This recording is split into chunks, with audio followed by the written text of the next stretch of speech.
It starts at Pearson International Airport, but it doesn't start at the arrivals gate, where the government news cameras love to film the heartwarming reunions of new immigrants. It starts at the departures gate. Terminal 1, Terminal 3. If you stand there for an hour, you will see a pattern that the statistics haven't caught up to yet. Look closely at the faces of the people lining up for the one-way flights to Austin, Texas, to Miami, Florida, to Dubai, to Calgary. They are not tourists. They are not going on vacation. You can tell by the luggage. They are carrying too much luggage for a 2-week trip. They are carrying their lives in 4 suitcases. They are young. They are educated. They are doctors, engineers, software developers, and skilled tradespeople. And they are the exact demographic that is supposed to build the future of this country. But they are leaving. They are voting with their feet. And the most terrifying part is that they are never coming back. Welcome back to Canada Property Watch. We have chronicled the collapse of the housing market. We have exposed the banking crisis. We have documented the insolvency of the high earner class. And in our last video, we showed you how your currency is melting away. But today, we are talking about the final fatal symptom of a dying economy. We are talking about the Great Exodus. For the first time in our modern history, the Canadian dream is being outsourced. We are witnessing a hollowing out of the middle class, not just financially, but physically. Amongst the productive capacity of the nation, the people who pay the taxes and build the businesses is packing up and moving south. In this deep dive investigation, we are going to explain why 500,000 Canadians are choosing to leave the country every single year. We will break down the brutal math of the U-Haul index. We will compare the purchasing power of a professional in Toronto versus Texas. We will expose the collapse of the social contract that makes paying 53% tax feel like robbery. And we will tell you why Canada is rapidly becoming a hotel for the world. A place to stay for a few years to extract value and then leave before the bill comes due. To understand why people are leaving, you have to ignore the politicians and look at the moving trucks. The U-Haul index is one of the most reliable, real-time economic indicators in North America. It tracks the price of a one-way rental truck between 2 cities. Supply and demand dictate the price. Right now, the data is screaming. A 26-foot truck from Toronto to Nashville, Tennessee, or Toronto to Calgary, Alberta, costs 3 to 4 times as much as the return journey. The trucks are leaving Ontario and British Columbia, and they are not coming back. U-Haul has to pay people to drive empty trucks back to Toronto just to maintain inventory. This is not a migration. It is an evacuation. Why are they leaving? It is not the weather. Canadians can handle the cold. We cannot handle the math. Let's do the math that every young professional does at their kitchen table. Let's take a case study. Let's call her Sarah. Sarah is a 30-year-old senior nurse or software developer. And in Toronto, she earns 90,000 Canadian dollars a year. After federal tax, provincial tax, CPP, and EI deductions, her take-home pay is roughly $5,500 a month. Now, let's deduct the cost of survival. The average one-bedroom apartment in Toronto costs $2,600. Her utilities, phone, and internet cost $300. Her car insurance, the highest in North America, costs $250. Her groceries, inflated by the carbon tax, cost $600. Her student loans take another $400. Before she spends a dime on entertainment or savings, she has spent over $4,000. She has $1,500 left, but she wants to buy a house. The average starter home is $1 million. To save a 20% down payment, in saving $1,000 a month, it will take her 16 years. She will be 46 years old before she can buy a shoebox condo. Now, look at Sarah's option B. She moves to Houston, Texas. As a skilled professional, her salary instantly jumps to $90,000 US dollars. That is 120,000 Canadian. But the taxes are lower. In Texas, there is 0 state income tax. Her take-home pay is roughly $6,000 US dollars a month. $8,000 Canadian. Her rent for a luxury apartment is $1,500 US. Her groceries are 30% cheaper. Her gas is half the price. And the house, the average 3-bedroom detached home in Houston, is $350,000. She can buy it today. She doesn't need to save for 16 years. She can save for 16 months. The math is undeniable. In Canada, Sarah is the working poor. In America, Sarah is the upper middle class. This purchasing power disparity is the engine of the brain drain. We are losing our best and brightest because we have made it mathematically impossible for them to build a life here. New data shows that 66% of software engineers graduating from top Canadian universities are leaving for the United States within 12 months of graduation. Think about that number. 2/3 of our future tech workforce is walking out the door immediately. We subsidize their education with tax dollars, and then they donate their careers to the American economy. Why? Because the starting salary in Silicon Valley or Austin is double what it is in Toronto. They are not traders. They are rational economic actors fleeing a sinking ship. Now, but it is not just about the money. If it were just money, some would stay for the Canadian lifestyle. They would stay for the safety, the healthcare, the polite society. But that is the second pillar of the exodus, the collapse of the services. Canadians are some of the highest taxed people on earth. When you add up all taxes, the average family pays nearly 45% of their income to the government. For high earners, it is over 53%. We are told this pays for free healthcare and world-class education. But what are we actually getting? We are getting emergency rooms that are closed on weekends. We are getting waiting lists for surgeries that are 18 months long. We have 6 million Canadians without a family doctor. We are getting a justice system that releases violent offenders on bail the same day. We are getting roads full of potholes. The Canadian taxpayer is looking at their pay stub and asking, where is this money going? It feels like throwing money into a black hole of bureaucracy. This feeling of betrayal is amplified by the government's latest admission of failure. The Canada Groceries and Essentials benefit. They are rolling out what is effectively a food stamp program for the middle class. When a G7 nation has to subsidize the grocery bills of 12 million of its citizens, that nation is broken. It is an admission that the currency has been debased so badly, and the cost of living has risen so high that working people can no longer afford to eat without government handouts. We are becoming a food stamp nation. For the proud, educated professionals who used to consider themselves middle class, this is the final insult. They don't want a handout. They want an economy that works. This brings us to the tragedy of the medical exodus. We are facing a healthcare crisis, yet we are bleeding doctors and nurses to the US. Why? Because the Canadian system abuses their altruism. We expect doctors to work 80-hour weeks, deal with crumbling infrastructure, and navigate a bloated bureaucracy, all while capping their billing and vilifying them as rich tax cheats if they incorporate. A Canadian doctor can move to Arizona, work fewer hours, have better equipment, earn double the income, and pay half the tax. We cannot guilt trip them into staying. Patriotism doesn't pay the mortgage. We are essentially subsidizing the US medical sector with our tuition dollars. It is a strategic failure of the highest order. But it is not just the old stock Canadians leaving. This is the part the government is terrified to talk about. Reverse immigration. For decades, Canada relied on a steady stream of immigrants to fuel the economy. We sold them the Canadian dream. But the new immigrants are arriving, looking around and realizing they have been sold a lie. They see the cost of living. They see the housing crisis. They see that their foreign credentials are not recognized, and they are leaving. Studies show that a shocking percentage of immigrants leave Canada within 5 years of arriving. They are moving on to the US or returning to their home countries. We are treating immigrants like batteries, plugging them into the economy to extract cheap labor and rent, draining them and then replacing them with new ones. But this Ponzi scheme of population is unsustainable.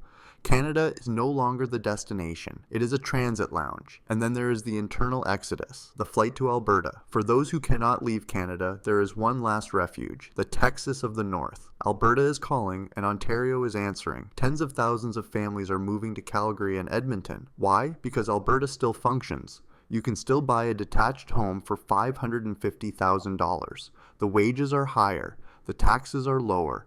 It is the last bastion of the middle class dream. But this internal migration creates a death spiral for Ontario and BC. Who is leaving? The young, the ambitious, the mobile. Who is staying? The old, the retired, and the very poor. The tax base is eroding just as the demand for services is peaking. This is a demographic time bomb.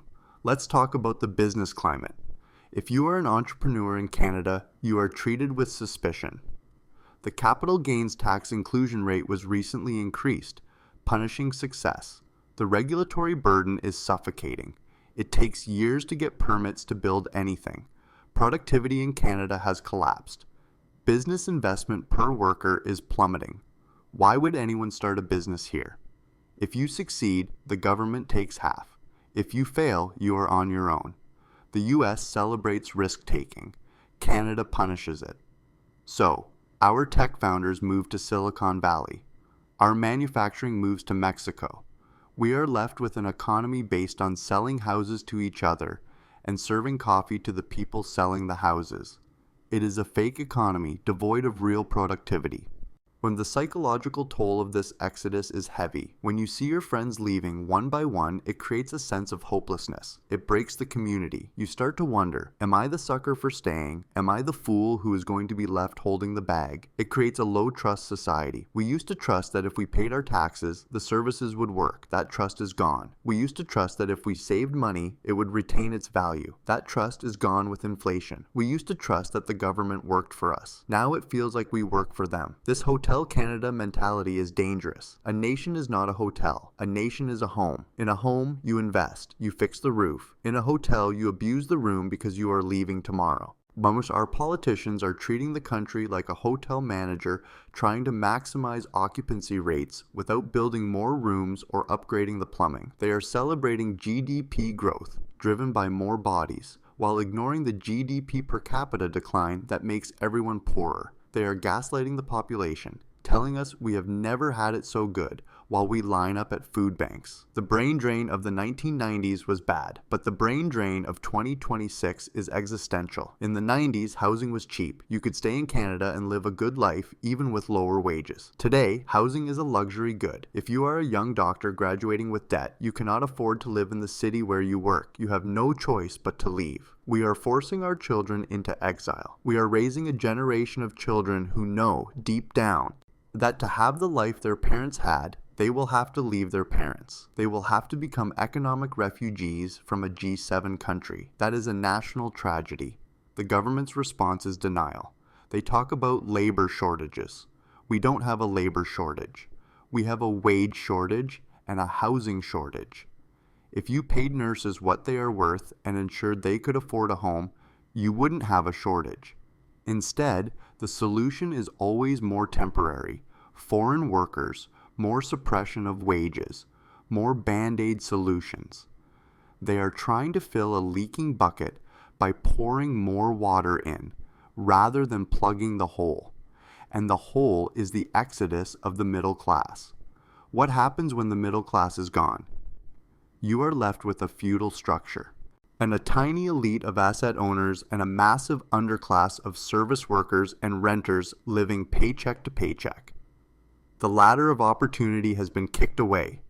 You are either born on the roof or you are stuck in the basement, and the people who refuse to accept that fate are climbing out the window and heading for the border. The implications for the real estate market are catastrophic. The bulls will tell you that immigration will save the housing market. But immigrants need jobs, and the people who create the jobs are leaving. You cannot build a housing market on Uber drivers. You need engineers, architects, senior managers. If they leave, who buys the $2 million semi-detached house in Toronto? Who pays the property taxes? The pyramid scheme requires constant fuel. When the high-quality fuel runs out, and the engine starts to sputter, we are watching the slow-motion suicide of a developed nation. It is death by 1,000 cuts. A cut to healthcare here, a tax hike there, a housing spike there. Individually, maybe you can tolerate them, but cumulatively, they crush the spirit. There is a tipping point, and for 500,000 Canadians this year, that tipping point has been reached. They have looked at the spreadsheet of their lives and realized that the return on investment for living in Canada is negative. To truly understand the depth of this crisis, we need to examine the psychological scars of the stayers. The people who remain are not just facing economic hardship, they are facing a crisis of identity. For generations, Canadians defined themselves by what they were not. We were not American. We were safer. We were kinder. But when the safety evaporates, when the kindness is replaced by desperation, and when the equality becomes a chasm between the landed gentry and the serfs, what is left of the Canadian identity? We are seeing a hardening of the soul. The neighborly trust is eroding. People are becoming transactional. This is not the Canada we grew up in. This is a survivalist state wrapped in a polite flag. Let's look deeper into the startup genocide. A dynamic economy needs new businesses. But in Canada, we have killed the creation part. The cost of rent is prohibitive. The red tape is a labyrinth. So, the ambitious 25-year-old with a great idea looks at the landscape. They see a government that wants to tax their unrealized gains. They see a banking oligopoly that won't lend to them, and they look south. In Austin, in Miami, they see capital chasing ideas. So they pack the U-Haul. And with them goes not just one job, but the potential for thousands of jobs in the future. We are exporting our future GDP. We must also confront the intergenerational theft. The baby boomers are sitting on millions of dollars of tax-free capital gains in their principal residences. They are voting for policies to keep their property values high. They are pulling up the drawbridge. The young generation sees this. They see a system rigged to protect the accumulated wealth of the past at the expense of the future, and they are refusing to play a game they cannot win. This is creating a demographic distortion that will cripple our pension systems. Who will pay for the old age security? It is supposed to be the millennials and Gen Z, but if they are in Texas paying US taxes, and the Canadian pension pot goes empty. Consider the brain waste of the immigrants who do stay. We bring in PhDs and engineers and force them to drive trucks because our protectionist guilds refuse to recognize their credentials. This is a double tragedy. It is a tragedy for the immigrant, and it is a tragedy for Canada. And the smart immigrants figure this out quickly. They use Canada as a backdoor to the US. They get their Canadian citizenship in 3 years, access the TN visa under NAFTA, and move to the US where they can actually practice. Canada is subsidizing the immigration screening process for the United States. Let's talk about the feudal lord mentality of the political class. Our leaders are largely landlords. Their worldview is shaped by the appreciation of real assets, not human capital. Oh, they cannot conceive of a world where housing prices fall because that would erode their own net worth. So they will sacrifice everything, productivity, innovation, the standard of living, to keep the housing bubble inflated. They will ramp up immigration to extreme levels. They will extend amortization periods. But the correction is the only thing that can save the country. Without a correction, the exodus will accelerate. The remote work revolution was supposed to be Canada's savior. Instead, it became the mechanism of our demise. If you can work from anywhere, why work from a high-tax, high-cost jurisdiction? Why pay Toronto rent if you can work for a Toronto company from a beach in Costa Rica? Or better yet, why work for a Canadian company at all? The talented Canadian developer can now work remotely for a Silicon Valley firm and earning US dollars, and eventually they just move there. The tether to the physical geography of Canada has been severed by technology. The investment chill is real. Global capital is avoiding Canada. Foreign direct investment is fleeing. Why? Because investors hate uncertainty. They hate a government that changes the rules on a whim. They hate the hostility towards the energy sector. Without capital investment, there is no productivity growth. Without productivity growth, there are no wage increases. Without wage increases, the standard of living falls. It is a vicious cycle. And the only way for an individual to escape a falling standard of living is to physically move to a jurisdiction where capital is treated well. So, as we watch the taillights of the U-Haul trucks fade into the distance, we must ask ourselves, is this reversible? It requires a level of political courage that does not currently exist. It requires admitting that the housing theory of everything was a mistake. It requires crashing the housing market to restore affordability. It requires slashing the bureaucracy. It requires a total overhaul of the tax code. It requires a moratorium on mass immigration until infrastructure catches up. These are radical ideas. But the alternative is the status quo, and the status quo is a slow, agonizing decline into irrelevance. The Great Exodus is not a warning, it is a verdict. The jury, the young, the talented, the ambitious, has returned its verdict on the Canadian experiment, and the verdict is guilty of neglect, guilty of neglecting the future for the sake of the present. And the sentence is being served in empty chairs at family dinners, in unstaffed hospital wards, and in the silence of a nursery where a child should have been born but wasn't because the parents couldn't afford a home. This is the end of the illusion. The polite veneer has cracked. The struggle is real, and for 500,000 people this year, the struggle is over because they have chosen to fight it on different terrain. They have chosen to be American, or Australian, or Emirati. They have chosen to be anything but the one thing they were born to be, Canadian. And that is the greatest loss of all. Not the tax revenue, not the GDP, but the soul of the nation walking out the door one suitcase at a time. Subscribe to Canada Property Watch. We will remain here documenting the decline, telling the truth, and fighting for the awareness that is the first step towards any potential recovery. We are the rear guard. The lights are dimming, but we are still broadcasting. Stay tuned. The story is not over, even if the characters are leaving the stage.